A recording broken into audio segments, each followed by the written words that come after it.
இந்த வீடியோக்குள்ள போறதுக்கு முன்னாடி நம்ம சேனலை சப்ஸ்கிரைப் பண்ணாதவங்க சப்ஸ்கிரைப் பண்ணிடுங்க, பக்கத்துல இருக்க பெல் பட்டனையும் கிளிக் பண்ணிக்கோங்க.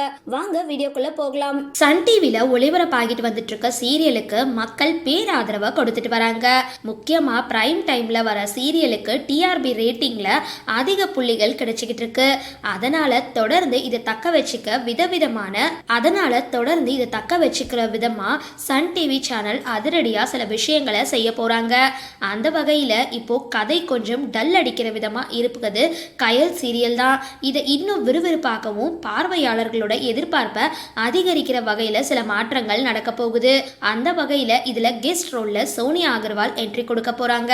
இவங்களை தொடர்ந்து 3 முடிச்சு சீரியல்ல வடிவுக்கரசியும் வரப்போறாங்க.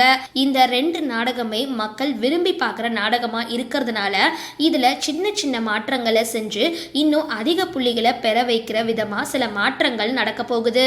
கயல் சீரியல்ல மூர்த்தி கேரக்டர் என்ன ஆச்சு அப்படின்னு தெரியாம சஸ்பென்ஸா போய்கிட்டு இருக்க நிலையில நிஜ வாழ்க்கையில மூர்த்தி சர்ச்சையில சிக்கி இருக்கிறதுனால அதை சரி செய்யற வரைக்கும் நாடகத்துக்கு அவர் வரப்போறது கிடையாது. அவரை வச்சு வர காட்சிகளுக்கு பதிலா வேற ஒரு ட்ராக் வரப்போகுது.